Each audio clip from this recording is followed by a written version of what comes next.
todos. E, antes de mais nada, desculpe pelo atraso, tivemos aí uma questão técnica para conseguir resolver, mas agora, pelo jeito, está tudo certo.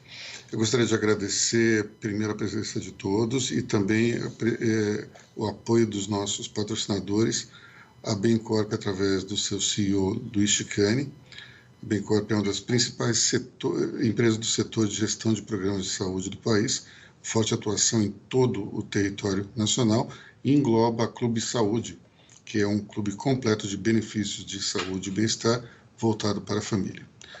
Também agradeço a Intervalor, representada pelo seu CEO, Luiz Carlos Bento. Mais de 2 décadas de atuação no mercado brasileiro, a Intervalor é uma das principais empresas de relacionamento e serviços financeiros do Brasil. Agradeço também a Simpress, representada pelo seu CEO e fundador, Vitório Danese. A Simpress é uma empresa líder em outsourcing de impressão e equipamentos aqui no Brasil, com mais de 1.600 funcionários em 9 filiais. Também agradeço a Solstic, representada pelo seu CEO, Flávio Batel. É uma empresa especializada em fusões, aquisições e estruturação operacional de empresas com foco na melhoria de performances.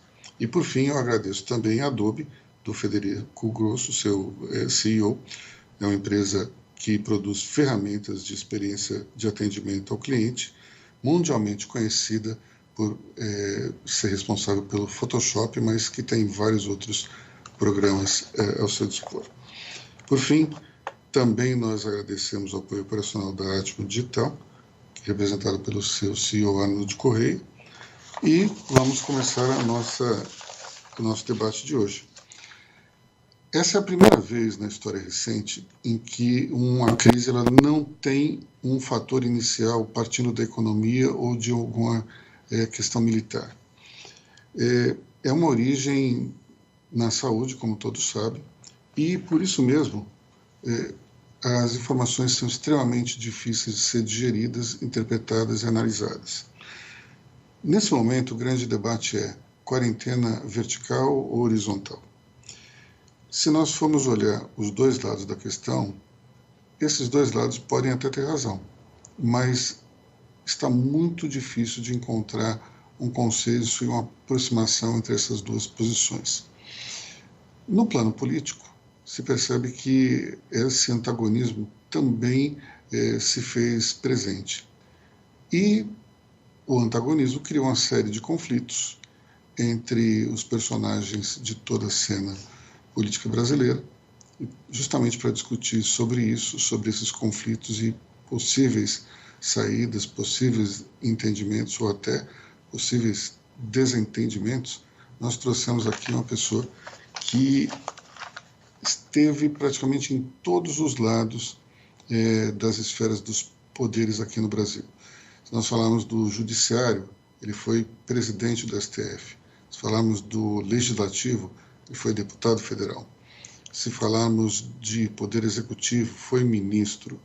Então, ninguém melhor do que o ex-ministro, ex-deputado, ex-presidente do STF, Nelson Jobim, para nos ajudar a destrinchar esse cenário muito intricado, muito complicado de se interpretar.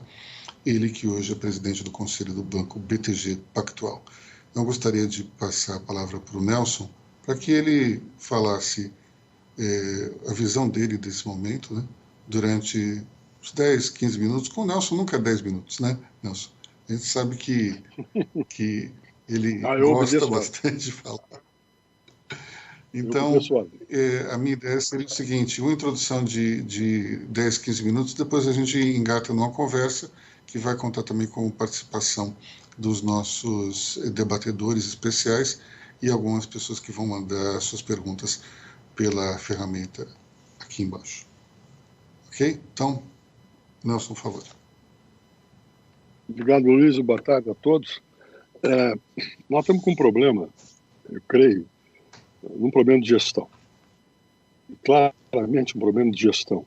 Observem bem, não compete a mim, por exemplo, dar opinião sobre a área médica, como também eu posso ter opiniões sobre a área econômica.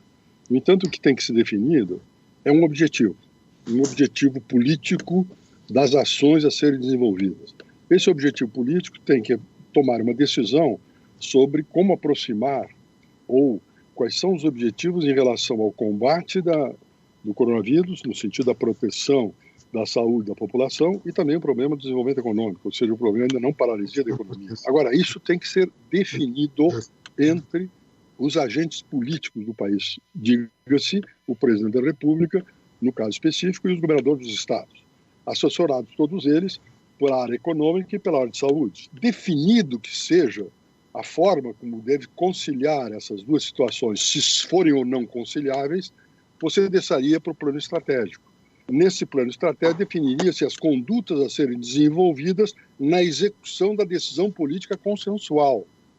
A partir daí, nós partimos para o plano operacional, ou seja, o que fazermos em relação à questão de saúde e o que fazermos em relação à economia. E também, depois, um plano tático, ou seja, quais são as variações dessas condutas durante o momento da execução do plano estratégico. Ora, isso é eu estou usando uma linguagem militar, ou seja, você tem na estrutura militar os níveis. O nível estratégico, onde está o presidente da República e os ministros, o nível político, onde está o presidente da República, o nível estratégico, onde estão exatamente as pessoas que poderão definir as formas de conduta, depois o nível operacional e o tático. Ora, no caso específico, nós temos um conflito no nível político. O presidente tomou uma posição, o ministro da Saúde sustenta outra, os governadores, na maioria, sustentam outras, e nós temos uma confusão, o que inviabiliza uma definição de uma estratégia única e eficaz para a condução do problema. Nós sabemos que tem problemas de saúde, nós sabemos que tem problemas de economia. Agora, como resolver? Defina o que se quer, e aí os estrategistas, que no caso específico serão seguramente o ministro da Saúde, junto com o ministro da Economia, e os secretários de Estado, junto com o secretário de Economia do Estado ou de Fazenda, definindo as condutas adequadas para atender os dois aspectos. Agora, não tem nada disso. Hoje você encontra o presidente da República sustentando uma coisa, o ministro da Saúde sustentando outra, o ministro da Economia fazendo considerações iniciais equivocadas, achando que o problema se resolvia com a votação das emendas. Ele aproveitou a crise para dizer que as emendas constitucionais deverão ser aprovadas, o que é um equívoco. Ou seja, nós precisamos ter uma lucidez da gestão e também afastar, nessa lucidez da gestão, o problema que está por trás de tudo, que é a eleição de 2022. Nós temos candidatos do presidente à reeleição, temos candidatos a presidente e alguns governadores, e tudo isso está contaminando a forma da condução do enfrentamento dos dois problemas, saúde e economia.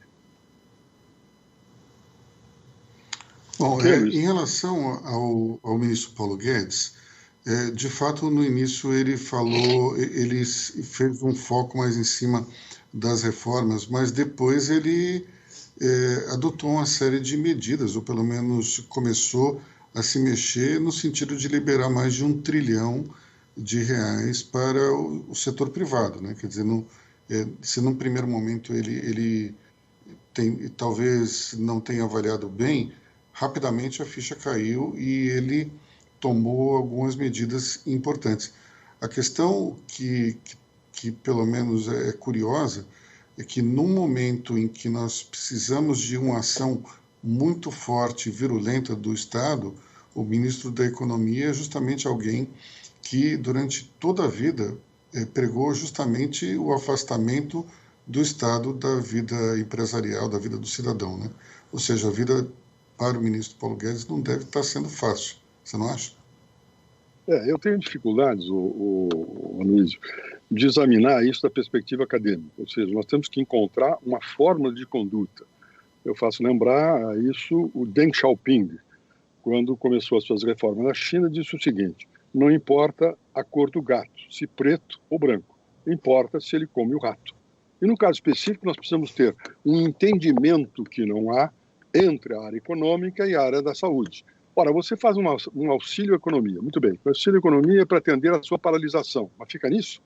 Ou seja, quais são os setores que eventualmente devem ou não trabalhar? A economia definiria isso, a saúde mostraria as restrições que devem existir, e daí você definir uma conduta, mas não tem nada disso, não tem diálogo. E há um problema muito sério também no que diz respeito digamos, aos equívocos que podem ocorrer quando você não tem entendimento. E você começa a ver um voluntarismo na área econômica, um voluntarismo na área de saúde, um voluntarismo de alguns governadores que precisam ter a sua visibilidade agregada. Ou seja, nós estamos com uma falta de gestão comum. O que está em jogo é a saúde da população e o nosso problema de economia, ou seja, da manutenção dessa população. Como é que essa população vai fazer? Nós devemos paralisar os trabalhos todos e, com isso, financiar o setor privado para atender essa paralisação? E qual é o setor privado que tem que ser beneficiado? E como é que vamos chegar no que diz respeito, por exemplo, à paralisia total, aquilo que estão chamando de paralisia horizontal, o nome não está me correndo agora. Como é que vai ser isso em relação às favelas? Como é que nós vamos estabelecer a paralisação em relação às favelas? Tudo tem que ser definido a partir de quem? A partir da área de saúde e da área da economia, junto com outros atores como os serviços de segurança, ou seja, as áreas de segurança pública. E tudo isso não está sendo feito. Ou seja, há, digamos, manifestações isoladas sob a definição de condutas que não são testadas nem pelo lado da economia, nem pelo lado da saúde, nem pelo lado da segurança. Ou seja, mostra que nós estamos com um problema de gestão. Não se faz gestão com ideologia. Não se faz gestão com pressupostos acadêmicos. O que nós precisamos é encontrar formas de nos conduzir em relação ao assunto, seja com aumento ou da diminuição do Estado. Ou seja, estabelecer que a não presença do Estado é um mal, é um equívoco. É um mal se não funciona. Agora, quando funciona, não é mal. E logo, nós não temos nada que ter com problemas de gestão acadêmica. Então, é um problema realmente em relação à área econômica, em que há um neoliberalismo muito forte, há uma visão de não intervenção do Estado, ou seja, qualquer tentativa de intervenção do Estado é vista com certo, digamos, restrição, mas isso é restrição acadêmica. O que nós precisamos saber é o seguinte: o Estado tem que intervir. Tem que intervir para enfrentar o problema da saúde e enfrentar o problema da economia. Agora, entendimento entre as partes. Senão nós não vamos ter entendimento no setor federal, entendimento também no setor estadual e também nos municipais, para que você tenha ações conjuntas e comuns. Agora, observem bem, você tem um país completamente díspare. Você tem áreas como, por exemplo, o estado de São Paulo ou o sul do país, que tem um desenvolvimento, tem uma população bem maior, tem outras características, também tem outras características, a Amazônia. A região da Amazônia, quer o Acre, quer Rondônia, quer Roraima, enfim, definir situações que são condutas individualizadas em problemas distintos decorrentes da situação dos estados. A questão, por exemplo, do Rio de Janeiro. No Rio de Janeiro você tem uma concentração de favelas, uma concentração de comunidades. Como é que você conduz isso? Tem que haver uma decisão, uma definição que passe pela União, ou seja, pelo governo federal, pelo governo estadual e pelo município. Se não tiver esse entendimento e cada um resolver ir para a televisão para dizer o que tem que fazer ou deixar de fazer, dá o quê? Dá um completo descontrole da população. A população fica absolutamente fora de uma orientação que possa ser segura. Se eles não entendem, como é que vai se conseguir o entendimento da população? Bom, no início da conversa você citou o ideário dos militares, né? Tanto a questão de como a estratégia, como o pensamento militar funciona. Como os militares hoje estão vendo a crise, na sua opinião, você que foi ministro da Defesa, esses militares, eles estão contentes com a gestão? Muitas pessoas, inclusive, têm como preocupação uma ruptura democrática através dos militares. Como é que os militares se encaixam nesse contexto, na sua visão? Bom, são dois pontos. Eu creio que os militares, essa coisa que eu referi, nível político, nível estratégico, nível operacional, nível tático, isso é aquela estrutura das estratégias de defesa, que eu aprendi com eles no Ministério da Defesa. E são as formas que definem as condutas em crises. Ele define espaços corretos, ou seja, quem está em cima, na área da decisão política, não tem nada a se meter na área operacional ou tática. Isso é delegado a outros personagens. Agora, no caso específico dos militares, eu não creio, e não tenho, posso afirmar isso com uma certa certeza histórica, de que eles pretendam fazer qualquer tipo de intervenção. Porque é bom lembrar que os militares, desta geração de militares, é uma geração que se formou pós as reformas da carreira e constitucionais feitas pelo general Castelo Branco. E o presidente Castelo Branco teve uma grande qualidade a qual nós devemos prestar tributo, qual seja fórmulas objetivas de afastar os militares da política. E o que fez ele? Estabeleceu uma restrição da permanência no generalato. Essa restrição de permanência no generalato hoje é 12 anos, 4 anos em cada uma dos subconjuntos, general de 2 estrelas, ou seja, general de brigada, general de 3 estrelas, general de divisão, e general de 4 estrelas, que é o general de exército. São 4 anos em cada um desses subconjuntos. E esses subconjuntos são reformados, ou são renovados, uma 4ª parte a cada ano.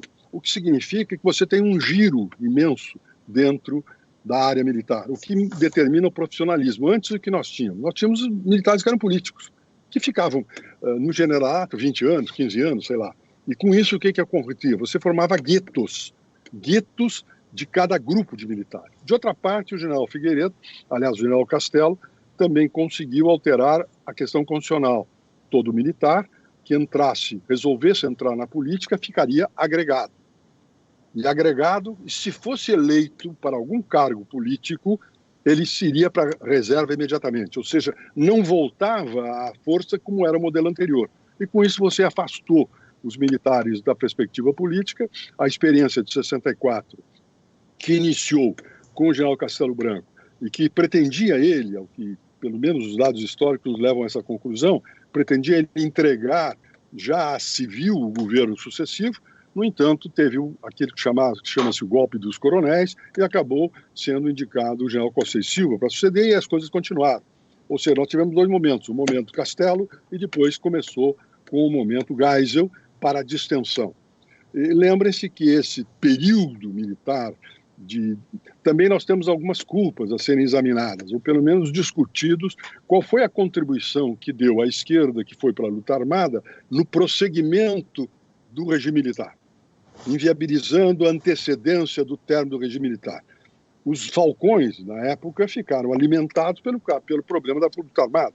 Então, aqueles que pretendiam levar a democracia, ou retornar ao processo democrático, pelo menos era a afirmação feita por eles, acabaram estendendo o processo até o final. Então, hoje eu creio que nós estamos com uma geração de militares completamente afastados das decisões políticas. Eles sabem de que o poder político é civil e, portanto, devem obediência ao poder político civil. E isso eu vi quando nós discutimos a Estratégia Nacional de Defesa no Ministério da Defesa, e eu tenho absoluta confiança de que os militares não têm pretensão alguma nesse sentido. Eles querem colaborar, mas o militar colabora organizadamente. Ele não entra em situações desorganizadas. Ele não participa de processos que não têm uma clareza de objetivos, nem uma clareza de meios para atingir esses objetivos. E no caso, nós não temos nada. Nós temos governador do estado com uma posição, nós temos o presidente da República com outra posição, aí o presidente da República resolve, para mostrar objetivamente a sua disposição em relação à crise, passear no mercado de Brasília, como para ver o povo. Isso é importante ou não é importante? Agora, nós não temos nenhum entendimento entre a área econômica, a área da fazenda, nós não temos entendimento entre os governadores e o presidente da República, não temos entendimento entre o ministro da Fazenda e os secretários de Fazenda dos estados, junto com os seus governadores, e não temos nem entendimento sobre a área de segurança pública. Ou seja, como é que nós vamos usar militar para isso, se não temos nenhuma organização, um eixo de conduta? E militar não entra em algo que não esteja claramente definido. Ou seja, a liderança e o comando têm que ser absolutamente transparentes para que os militares possam agir. Bom, eu vou começar a chamar os nossos debatedores especiais, começando pelo Federico Grosso, CEO da Adobe. Federico, você está na linha, né? Eu estou. Está me ouvindo bem? Eu estou ouvindo super bem. Tudo bem aí, Nelson? Está ouvindo? Tudo bem, tudo bem, tudo bem. Boa tarde a todos. Eu queria continuar um pouco com essa metáfora da guerra.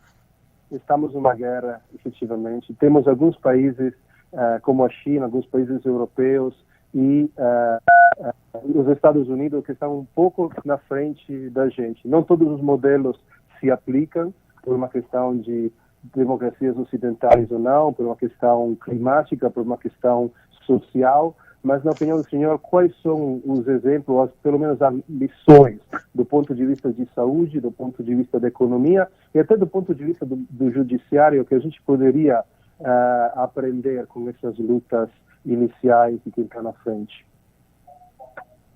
Eu creio, é um prazer conhecê-lo, Frederico, e é um prazer conversar consigo, inclusive a pergunta tem fundamento e vejam o problema. O senhor está perguntando o que eu acho sobre as fórmulas da condução do problema da saúde e da economia. Eu não posso achar nada, minha formação é jurídica, ou seja, o que nós precisamos é ter confiança em relação aos agentes a definir essas condutas. Parece que as condutas que estão sendo nos estados e nos outros países têm feito resultado. Pergunta-se, as condições econômicas e de população, quer dizer, o ambiente das populações dos diversos países são iguais? Ou seja, nós teríamos que ter um tipo de conduta em relação ao Rio de Janeiro igual a que se faz em Nova York, em que você não tem favela? Como é que a gente vai definir isso? É isso que precisa. Nós precisamos ter confiança nos nossos agentes técnicos. Problema de saúde, quem define são quem entende disso. Ou seja, entende da questão de saúde pública e entende também da questão da capacitação dos hospitais brasileiros de admitir, digamos, e atender os grupos. A economia, define-se economia. Agora, você precisa conciliar essas duas operações. Eu não tenho condições nenhuma, já que a minha formação é outra, de dar opinião sobre qual a melhor fórmula, porque eu estou vendo que está todo mundo opinando. E tem gente opinando de tudo. Tem opinião porque serve para qualquer situação. Eu quero dizer o seguinte, eu respeito fundamentalmente as hierarquias de conhecimento. Cada macaco no seu galho. Se você me botar num galho de saúde pública, fica certo que esse galho vai quebrar, porque eu não entendo nada disso. Ou seja, temos que ter confiança no Ministério da Saúde, que tem gente absolutamente competente. Lembre-se, por exemplo, a forma como que o Brasil se conduziu no problema da crise da AIDS, quando o ministro da Saúde era o hoje senador José Serra. Foi perfeito, um elogio internacional. Nós temos condições de fazer isso, mas, por favor, conversem, entendam-se, para você ter com que aqueles que forem operar no chão, ou seja, que forem operar no campo, possam ter clareza do que fazer. Isso não tem hoje. Não tem hoje porque está todo mundo dando opinião sobre tudo. E o presidente numa posição, o ministro da Saúde contornando-se ou tentando se equilibrar na posição do presidente, mas claramente favorável a essa quarentena chamada horizontal, e os governadores, com definições de quarentena horizontal, ações de conduta de trânsito, tudo isso tinha que ser conversado, definido. É problema de gestão. Isso você sabe muito bem, você que é um empresário, de que tem certas coisas na gestão em que não compete ao administrador examinar, mas compete sim ao operador decidir.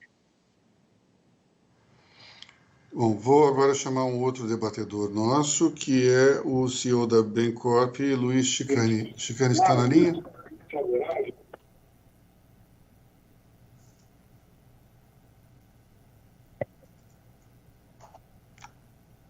Opa! Chegou gente da saúde.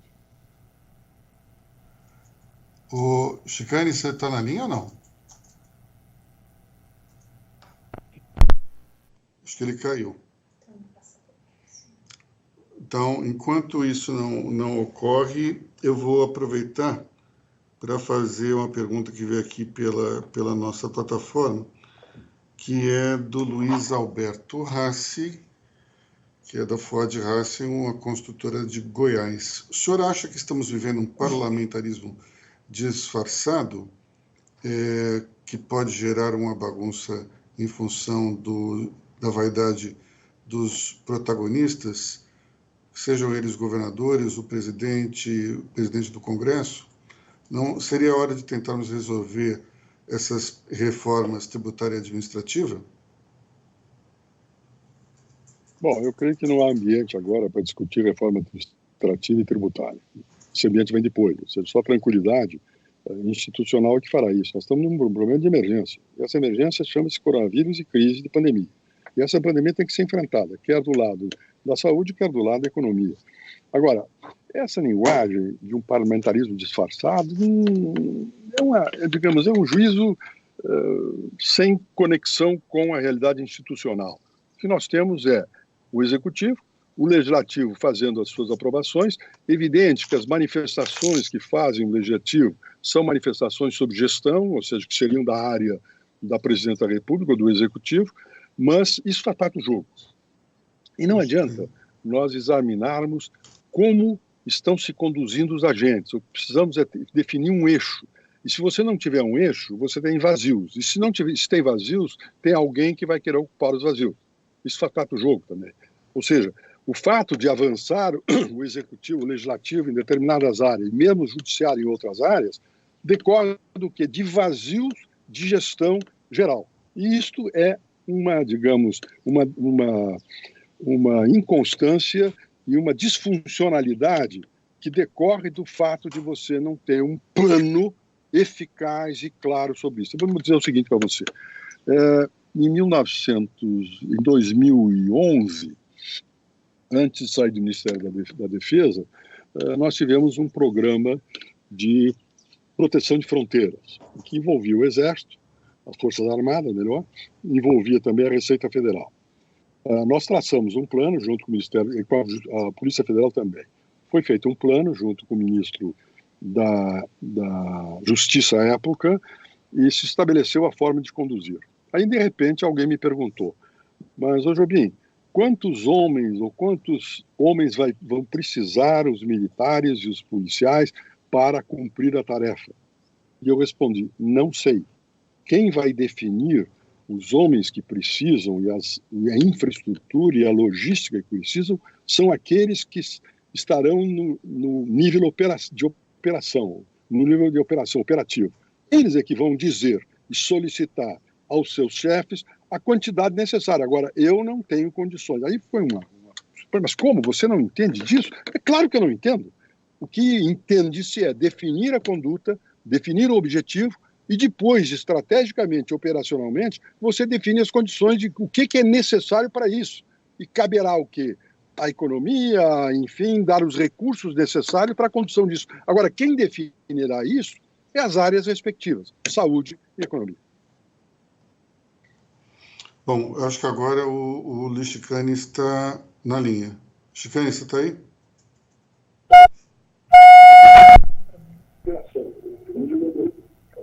Opa, estou ouvindo aí. É você? Oi, estou aqui, Luiz.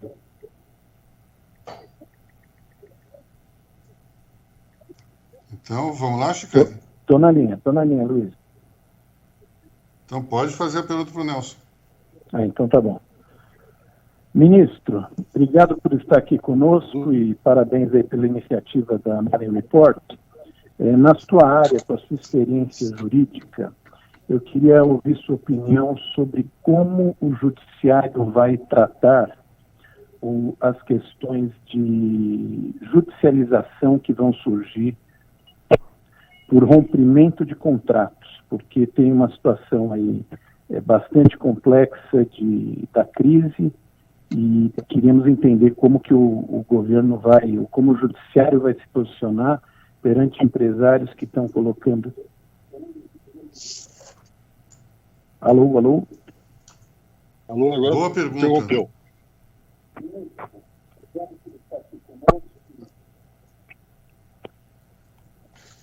A pergunta, deixa eu só repetir então, Nelson.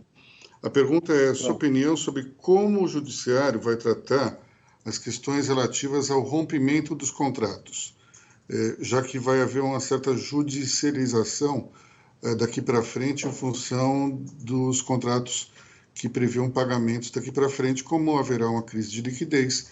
Portanto, muitas empresas vão romper os seus contratos e ele queria saber, você, do ponto de vista da tua experiência no STF. O que você acha que vai acontecer?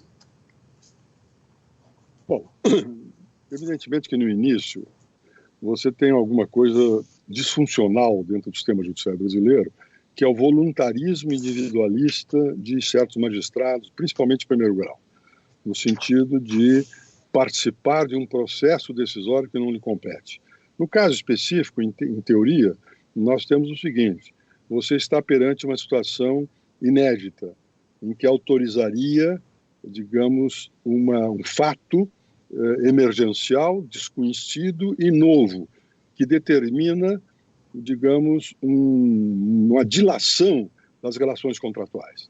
Lembre-se, por exemplo, tentando fazer uma analogia, quando se mudava, quando vieram os planos econômicos, em que você alterava os contratos no que diz respeito ao reajuste das parcelas considerando a inflação. Lembre-se disso? O judiciário caminhou mal no início, mas depois centralizou-se. Eu creio que a posição hoje tomada e assumida pelo ministro Toffoli, presidente do Supremo Tribunal Federal, é absolutamente lúcida.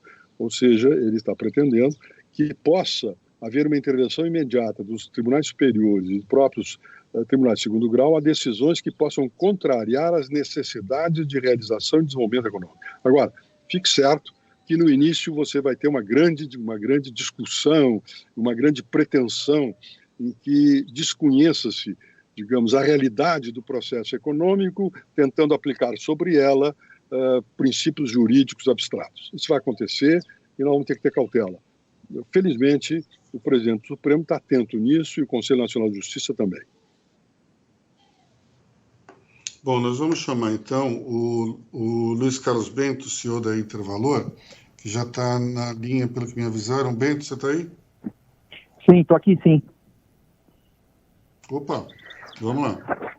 Ok. Bom, em primeiro lugar, boa tarde, ministro. É um prazer ouvi-lo. Boa tarde a todos e parabéns pela Money Report por essas iniciativas que vêm buscar soluções para esse grande problema que a gente está vivendo. Eu queria, há um tempo atrás, eu assisti uma palestra do ministro avaliando o cenário de aprovação da reforma da Previdência e o senhor ministro falou uma frase que me marcou bastante, que era mais ou menos o seguinte: quando existem muitos vetores atuando, né, o equilíbrio se dá quando se encontra um inimigo comum.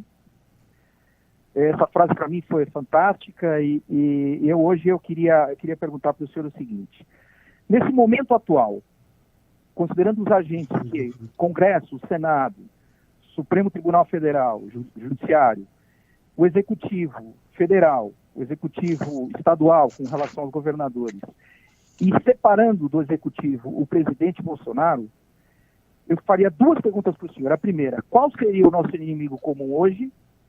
E quem será o inimigo comum julgado pela história? Boa pergunta. Veja bem, nós temos um inimigo evidente que é a pandemia. Esse é o nosso eixo controlador. O problema que está posto é de que não há, digamos, entendimento entre esses vários setores que você refere. O próprio executivo tem uma disfuncionalidade interna. Você tem determinadas recomendações do Ministério da Saúde, você tem outras recomendações do Presidente da República, aí depois entra o Ministério da Fazenda meio atrasado nos seus enfrentamentos, em decorrência, inclusive, eventualmente, de determinados preconceitos acadêmicos. Agora, o que nós precisamos, e aí vem algo que os senhores também são responsáveis, nós temos que produzir e impor o entendimento desses personagens. Ou seja, o nosso inimigo, nesse momento, de segundo plano, para viabilizar um combate, um enfrentamento à pandemia, é exatamente o nosso inimigo, a falta de gestão. E nós temos que trabalhar na busca de gestão, também antes de fazer análise crítica.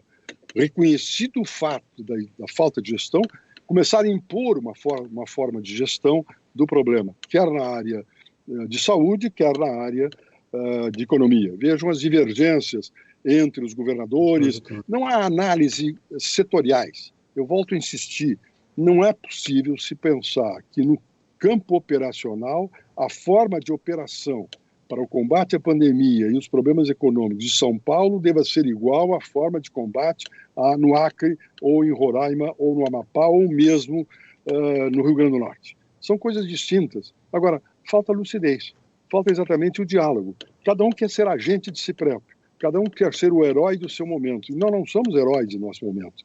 Nós precisamos exatamente ter condições de contribuir, como diriam os militares, de forma estratégica, definindo e estabelecendo também as áreas operacionais. Bom, vou passar então agora a palavra para o Vitório Danese, CEO da Simpress, que já está na linha. Vitório? Sim, alô, boa tarde. Boa tarde. O ministro continua falando. Pelo menos aqui na tela, né? Eu não estou ouvindo daqui, mas você pode falar. Eu também não estou ouvindo. Então, Vitório, pode falar, porque a gente está esperando a tua pergunta. Tá bom, então. Então, boa tarde a todos. Obrigado pela oportunidade. Parabéns a Luiz, o Cris, pelos eventos. E, ministro, mais uma vez, muita lucidez, muita tranquilidade na sua exposição. Eu, pessoalmente, estou absolutamente na mesma página que o senhor. E eu faço apenas uma pergunta muito simples. De fato, nós vivemos um ambiente de guerra, um inimigo complexo, invisível, que ele está infiltrado em todos os lugares. E, normalmente, você é bem-sucedido em uma guerra quando você tem uma liderança forte que une todos aqueles que precisam se envolver nessa guerra num objetivo comum. E nós, hoje, temos uma situação oposta no país. Quais são as chances que a gente tem de sair vitorioso dessa guerra com um cenário de liderança como nós temos hoje? Não é fácil. Agora, o fato é o seguinte, você não tem como fazer qualquer mudança na liderança nesse momento. Nós temos que contar com isso. E depois tem uma coisa que nós temos que aprender em política. Em política, você não escolhe interlocutor. O interlocutor é que está aí, ponto. E conhecendo as características do interlocutor, é que você tem que definir as condutas. Há possibilidades, eu acredito que haja possibilidade e um entendimento. Agora, veja, nós temos uma distorção completa. Por quê? Porque tem um inimigo, tem um vetor, digamos, uma variável externa à própria crise, que é o problema da eleição de 2022. E você tem governadores pretendendo serem candidatos, você tem o próprio presidente da República candidato à reeleição, e começam a definir as suas condutas a partir do reconhecimento que devam ter agora para 2022. Isso complica. Agora, nós não podemos dizer que nós temos que admitir a existência desse fato e saber como tratar o fato. E esse tratamento do fato passa exatamente pelo entendimento na política. A dificuldade que se tem é de que entrou uma outra variável no sistema político, introduzido inclusive nessas eleições, que é o ódio. Ou seja, você não trata mais o adversário político como adversário, trata como inimigo. E esse ódio induz a determinadas condutas de aniquilação e não condutas de entendimento, de agregação. E depois tem uma coisa que nós temos que lembrar. De fato, em política, até a raiva é combinada. Fora disso, é para incompetentes e pessoas que não têm compromisso com isso. Agora, nós estamos num fato. Temos esses líderes que estão aí e temos que trabalhar com eles. E trabalhar com eles significa criar condições para o entendimento. Isso parte, inclusive, dos setores da sociedade, no sentido de pressionar ao entendimento. Bom, nós já temos o Flávio Batel na linha? Sim. Flávio? Opa, que beleza. Por favor, Flávio. Ministro, boa tarde. Boa tarde a todos. Obrigado a Luiz e Cris. Ministro, essa crise vem seguramente escancarando as vulnerabilidades dos nossos agentes públicos, de alguns governantes. O senhor acredita que, passada essa crise, nós vamos ter aí uma situação diferente, um peso diferente no trato das forças entre os governos estaduais e o governo federal? Perdão, repita a pergunta, por favor, que eu não ouvi direito. Interrompeu? Não, estou dizendo, o final também dizendo, ministro, que minha pergunta é que, nesse atual cenário que nós estamos vendo aí, as vulnerabilidades do governo, principalmente do governo federal, no trato com os governadores, o senhor acredita que, passado a crise, ou mesmo havendo no pior cenário, o aumento dessa crise aí, nós teremos, vamos dizer, o colapso ou a mudança de forças, dando mais forças ainda aos governadores frente ao governo federal e daí desencadeando uma crise mais grave que nós temos hoje? Não creio. Porque os governadores sabem, têm clareza, pelo menos os mais atuantes, eles têm clareza de que crise não interessa para ninguém. O que nós precisamos é ter a percepção do Poder Executivo Federal. Ou seja, o Poder Executivo precisa ter a lucidez de entender isto a partir dos elementos importantes que tem no governo federal. Eu creio que o presidente tem condições de ser, digamos, de entender o problema, afastar de si as provocações que decorrem daquilo que está chamando a imprensa o gabinete do ódio, etc. Agora, o fato é o seguinte, fiquem certos que o Brasil sobrevive. Nós sobrevivemos a crises imensas. Não será isso que vai acabar. O que nós vamos ter, evidentemente, depois da crise, é uma reordenação das alianças políticas virtuais. Agora, qual será essa ordenação? Não sei. O que nós precisamos é conduzirmos agora sem termos, digamos, apostarmos numa organização A ou B das forças políticas posteriores, porque senão as nossas condutas de agora serão condutas visando que alguém se beneficie nessa ordenação de hoje em relação ao futuro político. E se nós fizermos isso, é um equívoco imenso. Nós temos um problema, saúde pública e economia. É isso que temos que resolver. Agora, quem vai se beneficiar disso, o futuro vai dizer. Agora, se nós começarmos a achar que A ou B vai se beneficiar, evidente que a pessoa diz, mas eu sou contra o A, não, eu sou a favor do B, então eu vou ter condutas que beneficiem B e A, e aí já a coisa se descontrola por completo. Vou fazer uma pergunta aqui, enviada pelo David Markovic, CEO da LVMH.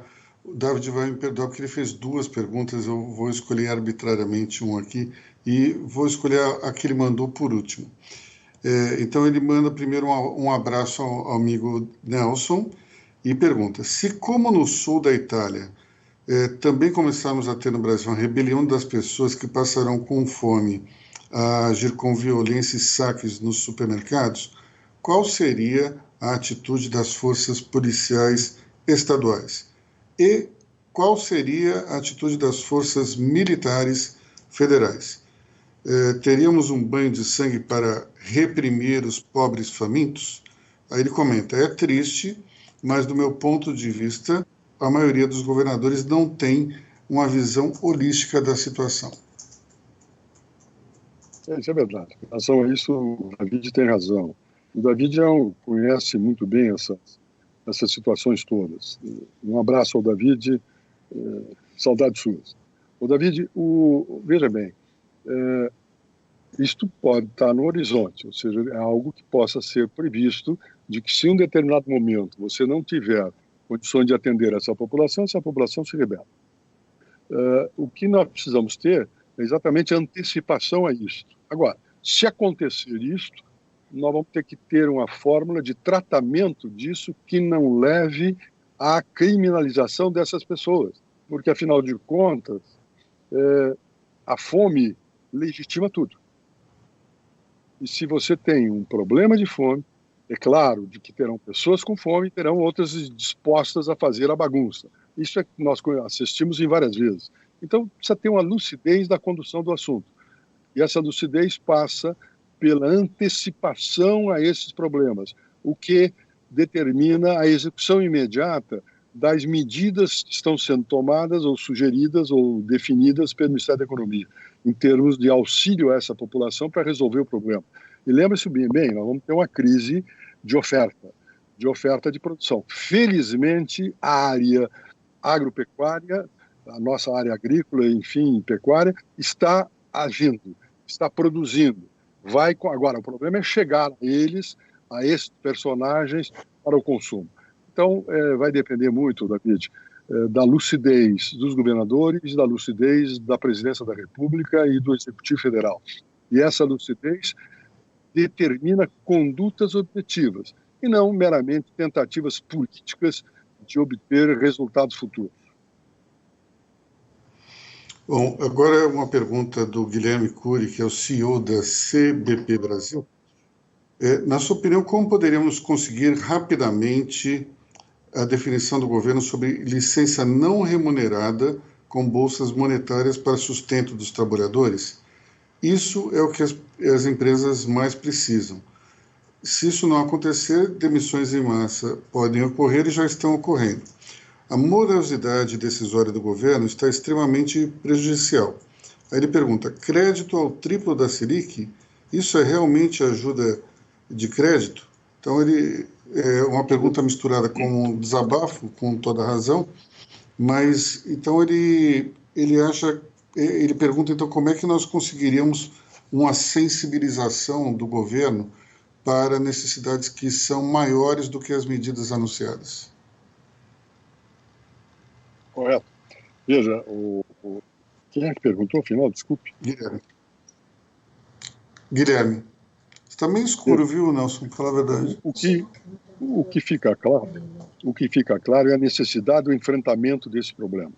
Ou seja, definido que este é um problema, que é realmente um problema, você tem que exigir da área econômica os mecanismos para resolver o problema.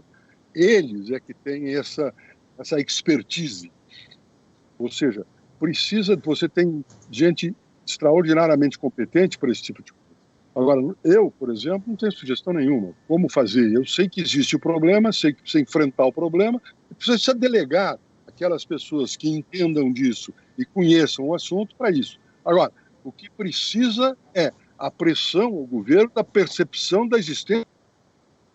Definido pelo governo a existência do problema, você terá gente que possa definir. Eu não sou a pessoa adequada para isso, porque não entendo nada disso. Agora, tem gente muito adequada. Veja, por exemplo, eu me lembro, conheço Paz de Barros.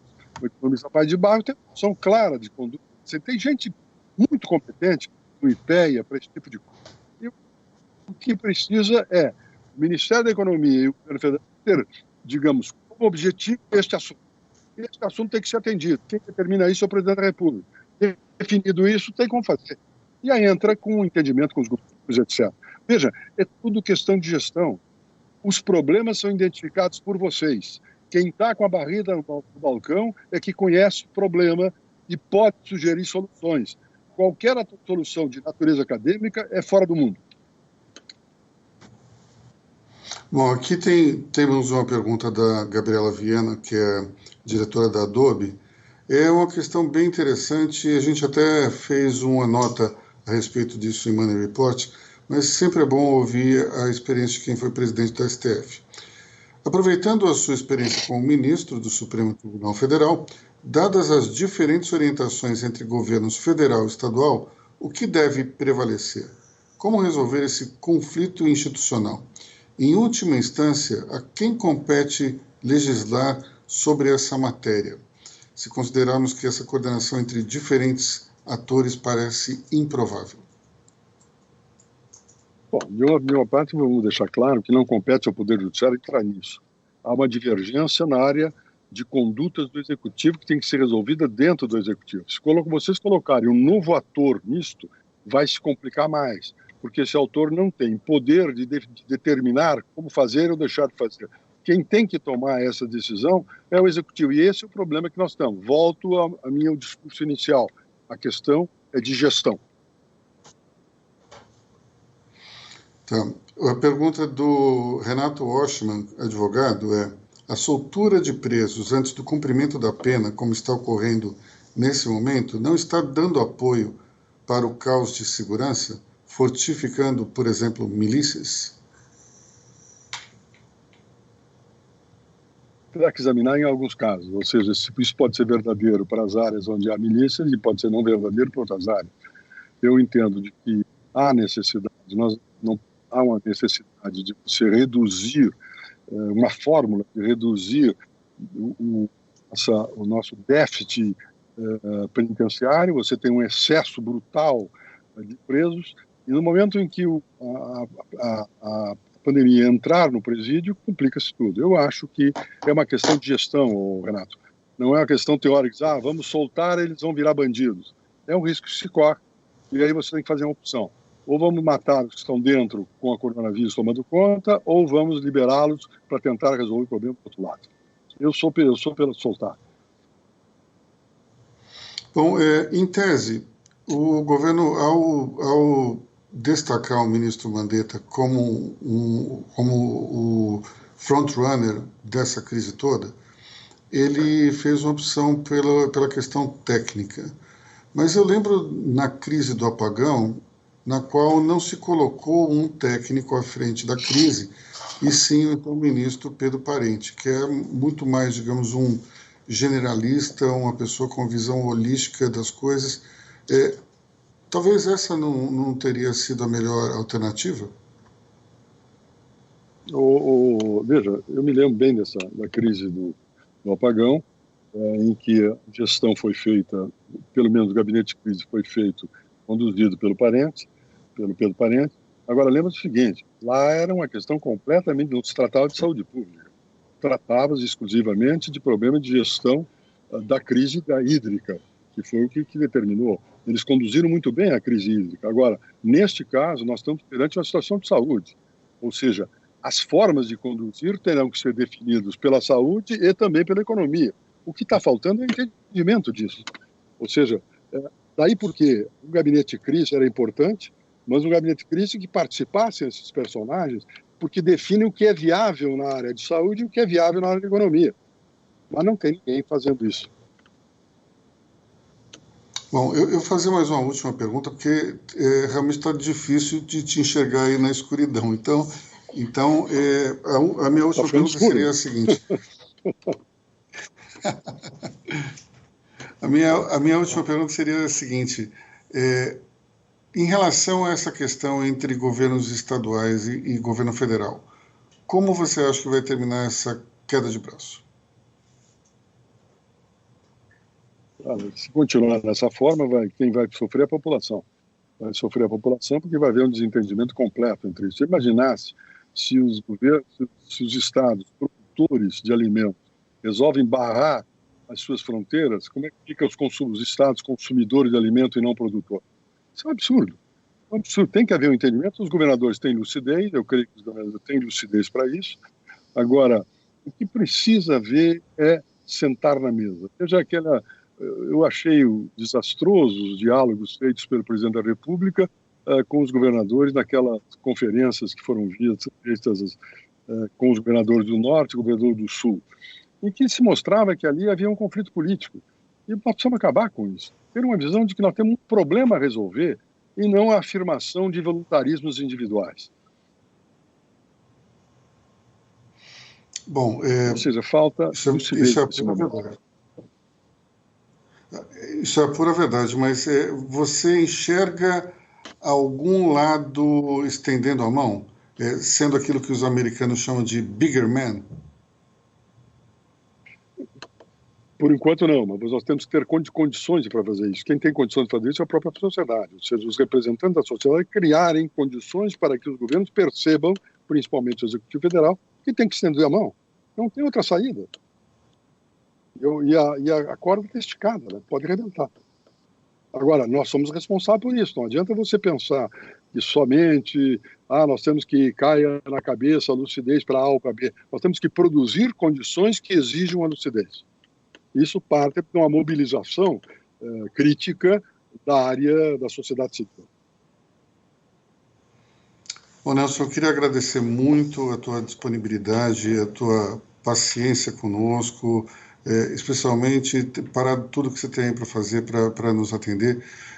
E se você me permite aqui um depoimento pessoal, eu diria o seguinte: assim como naquela época com o Pedro Parente, e entendemos que exista um leque de condições diferentes de um caso para o outro, mas assim como naquela época que se encontrou uma pessoa com bom senso e grande capacidade de articulação e administração para conseguir administrar todo o problema, eu acredito piamente que se você estivesse à frente desse processo, no mínimo a gente teria conseguido começar a resolver isso antes e terminar muito antes também, porque eu não conheço uma outra pessoa que tenha, primeiro, a capacidade de articulação que você tem, segundo, o trânsito que você tem também. Então, é uma pena que hoje você não esteja no setor público e sim no privado, mas gostaria só de fazer esse comentário que tenho certeza que se você tivesse sentado naquela cadeira,